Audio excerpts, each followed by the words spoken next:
अंता उपचुनाव सबकी साख का सवाल बन गया है। त्रिकोणीय मुकाबला काफी ज्यादा जबरदस्त हो गया है। इसी बीच गहमा गहमी हो गई है डोटासरा और नरेश मीणा में। अब अंता में जनता किसका मोर्या बुलवाएगी, करेंगे इसी मुद्दे पर चर्चा इस वीडियो में, इसलिए बने रहेगा आखिर तक हमारे साथ। नमस्कार, मैं हूं चेतना शर्मा, आप देखना शुरू कर चुके हैं संवाद भारत का, भारत के लिए। और इस मुद्दे पर बातचीत करने के लिए मेरे साथ मौजूद है हमारे editor in chief Varun Bhansali ji. तो वरुण सर, हाल ही में नरेश मीणा वर्सेस डोटासरा पूरा सोशल मीडिया हो चुका है।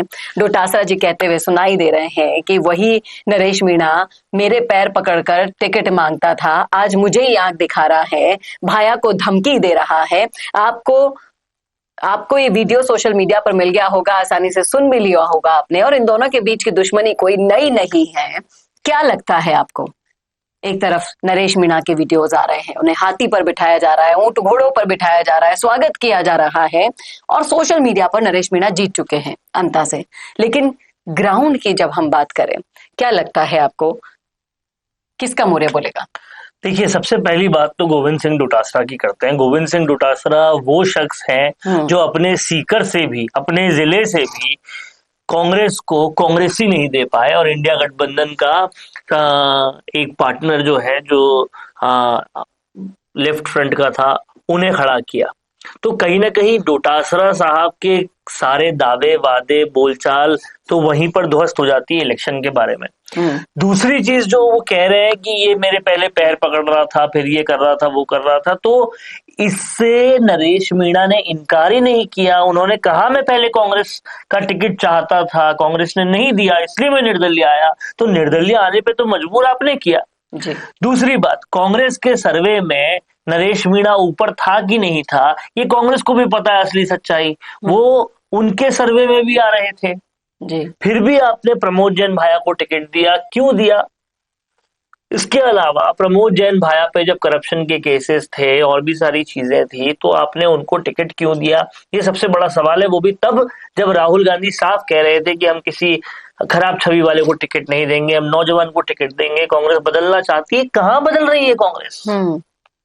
तो जो आपके सर्वश्रेष्ठ नेता हैं, उनके दावों से तो आप खरे उतर ही नहीं रहे। यानी कि बात साफ है कि आज कांग्रेस से कुछ पूछे जाने वाले बड़े सवाल बनते हैं। पहला सवाल ये है कि जो 25 सितंबर के कांड में सबसे ऊपर थे फहरिस्त में जी, उन्हीं का भला भला होता जा रहा है जी। जिस शांति धारीवाल ने सोनिया गांधी के लिए क्या कुछ नहीं कहा, उनका भला हो गया। जिस प्रमोद जैन भाया ने जो प्रथम पंक्ति में थे 25 सितंबर की, उनका भला आप कर रहे हैं। जो करप्शन में लिप्त है, उनका भला आप कर रहे हैं। और क्या मजबूरी है कि आप उन्हीं को टिकट दे रहे हैं? ये मजबूरी जो है, वैसे तो ओपन सीक्रेट है, लोग जानते हैं क्या मजबूरी है, लेकिन ये मजबूरी कहीं ना कहीं अगर प्रमोद जैन भाया की नजर से देखी जाए तो उनका विधायक बनना इसलिए जरूरी है क्योंकि विधायक नहीं बने तो महेश जोशी के बाद नंबर किसका है भ्रष्टाचार में, जेल जाने में, ये सबको पता है। तो कहीं ना कहीं ये सारी चीजें हैं।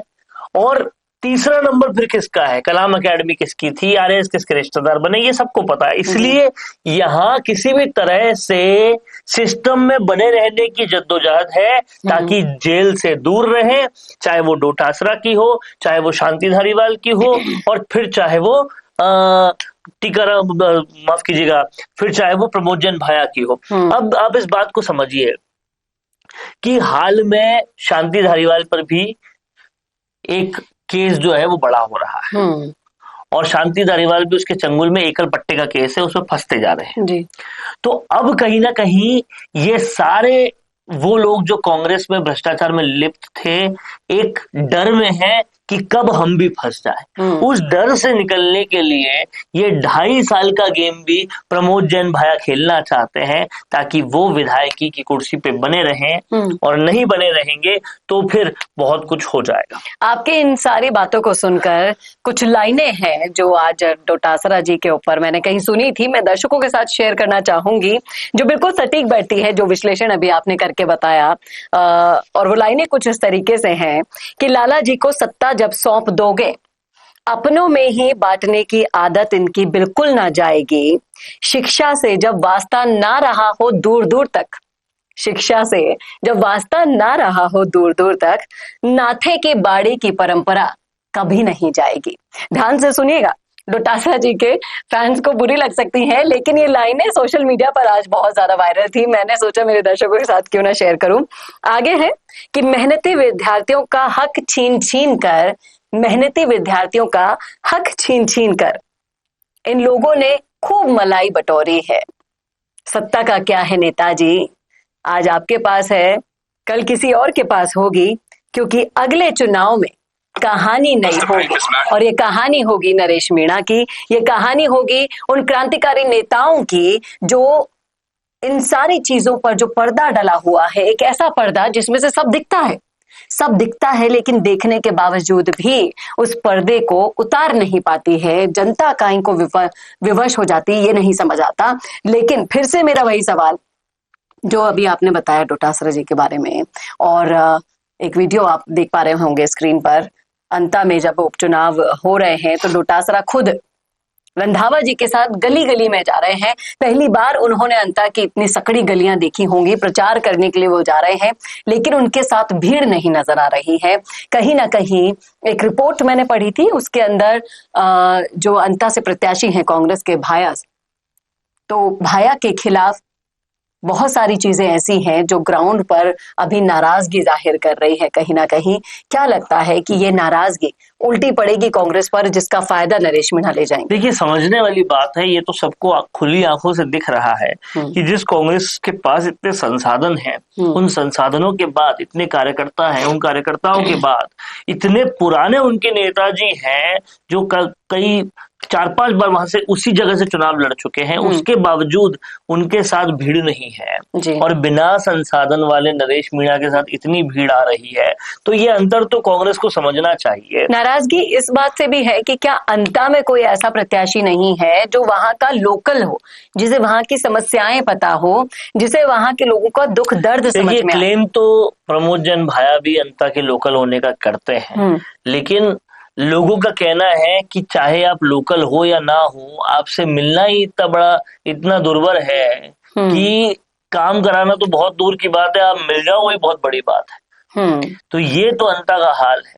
और जहां तक बीजेपी के कैंडिडेट की बात है, मोरपाल सुमन की, उनके पास सबसे बड़ा प्लस पॉइंट ये है कि वो जनता के लिए हमेशा अवेलेबल है, माली समाज के हैं और कहीं ना कहीं वो बारा के हैं।